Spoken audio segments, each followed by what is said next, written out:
welcome back to the Boot Tragedies. We're going to recap day 4 of Saints training camp. Obviously, the fans were back in the building, so the fans were out there at camp, man, and it seems like they brought the energy. The players feed off that, the coaches feed off that. It's always nice to add a little different aspect, in there for the players as well, because, hey, some people perform different when the fans are out there. Now, we'll kind of jump into this practice. We're going to just start off with Jameis Winston. His day started off kind of insane. 2 back-to-back interceptions. Let's not overreact, because I know some of y'all are already saying, oh, it doesn't matter. And then some of y'all are already saying quarterback is our biggest issue. Let's just settle down. For one, it's practice. You're going to throw interceptions in practice. You're going to make mistakes. It's all about how you bounce back. And he bounced back with a nice day. We'll touch on some of that stuff later. So, yeah, he did, start off with 2 interceptions. One to Bradley Roby, one to C.J. Gardner-Johnson. I believe those were in 7-on-7.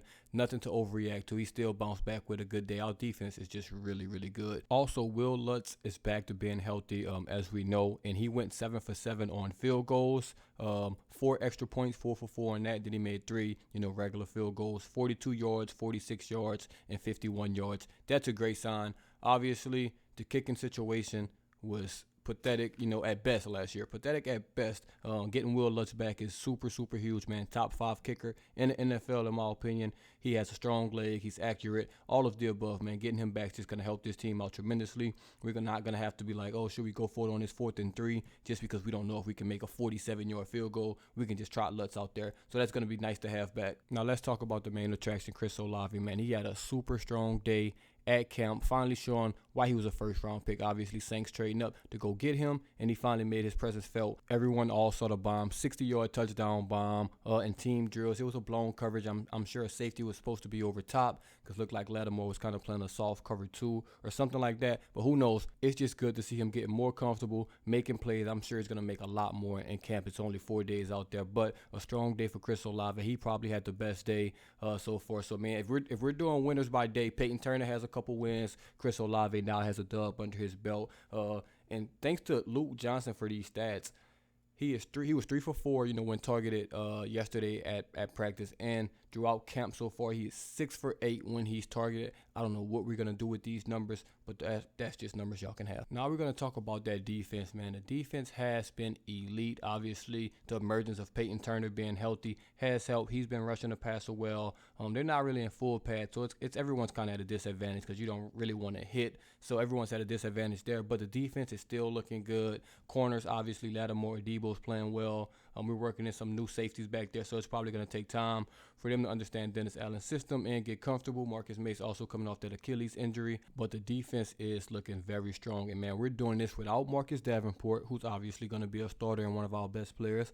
Obviously, without Tyrann Mathieu, who hasn't been to camp yet, who's also going to be a starter and one of our best players. And also without Pete Warner, who's also going to be a starter. The offense has been struggling, in camp going up against this defense so far. Now, just imagine when you add those 3 guys back. It's only going to make everyone better. But without those 3 guys, this defense is still probably top 10 in the NFL. That's how loaded we are. We're going to get 3 starters back.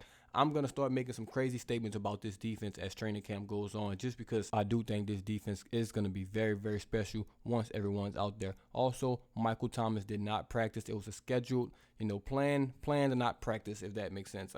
He wasn't going to practice today. It was a scheduled off day. The veterans are going to get off days, especially guys coming off injury. So Michael Thomas didn't practice today. Nothing's wrong with his ankle. Just a scheduled off day. Nothing to see there. Also, Tyrann Mathieu is not at practice again. We know he's dealing with a personal issue. Tano did return to practice, so it's good to get a defensive lineman back in there. Taysom Hill was still out. They said he's going to miss some time with that rib injury. I don't know what some time means, but I don't think it's anything too serious, or it probably would have came out. Bryce Thompson also did not practice. I think he's one that needs to be on the field, man.